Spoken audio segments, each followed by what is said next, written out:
Hello students, आज हम सीखेंगे संगत कोण यानी करस्पॉन्डिंग एंगल्स क्या होता है। और उसकी मैं बनाया हूँ दो वीडियोस। ठीक है, अभी आप दोनों चीज सीख पाओगे। मैं दो इसके तरह सिखाऊंगा आपको। ठीक है, शुरू करते हैं। तैयार आप लोगों? ओके, चलिए। तो आप देख पा रहे हो कि यहाँ पे फिगर में मैं सब कुछ लिख दिया हूँ, बस मुझे सिखाना है इस बात को कैसे होता है, कैसे उसको हम जानते हैं। तो आप देख पा रहे हो कि ए बी और सी डी दो लाइन है जो समांतर आपस में है, और यह एक रेखा जिसे हम बोलते हैं तिर्यक रेखा एंड ट्रांसवर्सल रे बोल सकते हैं। ओके, अब सीखना इस बात को कि संगत कोण होता है कैसे, करस्पॉन्डिंग एंगल क्या होता है। तो आप देख पा रहे हो कि इस लाइन जो तिर्यक रेखा दिखाई दे रही है उसको एक ही तरफ आप देख पा रहे हो, ये आपकी तिर्यक रेखा है ना, इसके एक ही तरफ के। ठीक है, और इस लाइन के ऊपर वाले, इस लाइन के दोनों के ऊपर वाले जो कोण होते हैं ना, वो आपस में क्या होते हैं, इक्वल होते हैं। और किस रूल से होते हैं, संगत कोण से ही होते हैं, यानी करस्पॉन्डिंग एंगल से होते हैं।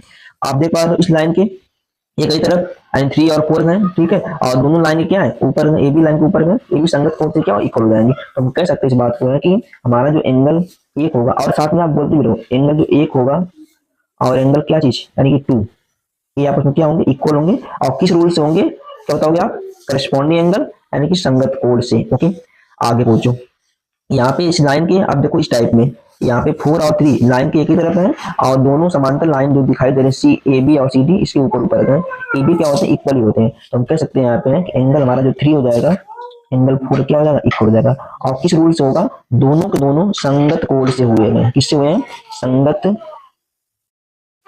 कोण से यानी करस्पॉन्डिंग एंगल से हुए हैं। ओके, इसी प्रकार से आप देख पा रहे हो लाइन की एक ही तरफ तो है, लेकिन लाइन के दोनों एक ही तरफ तो है, 5 और 6, 7 और 8, लेकिन हम बिंदु को दोनों तो नीचे तरफ है। क्या है, 5 और लाइन के नीचे है। लाइन के ऊपर की बात करूँ मैं ऊपर यहाँ पे सिखा दिया हूँ, और लाइन नीचे मैं यहाँ बताने जा रहा हूँ। ओके, तो चलिए सीखते हैं हम लोग। हम कोण की बात की 5 की बात करें और कोण 6 की बात करें, ये दोनों के दोनों क्या होते हैं, संगत कोण से क्या बराबर होते हैं। पहचान आपको समझ आ गई। लाइन को देखना है और एक ही तरफ देखना है, और दोनों नीचे नीचे देखना है, तो ऊपर नीचे देखना है। ओके, तो कोण 5 और कोण 6, इसी प्रकार से कोण 7 और कोण क्या चीज 8। आप देख पा रहे हो, बस आज बात समझ आपको आ चुकी है। ठीक है, यानी लाइन को देखना है और दोनों एक ही तरफ देखना है, चाहे ऊपर चाहे नीचे देखना है, और दोनों कोण क्या होंगे, संगत कोण से आपस में क्या हो जाएंगे, इक्वल हो जाएंगे, बराबर हो जाएंगे, corresponding angle are is equal to equal. Okay,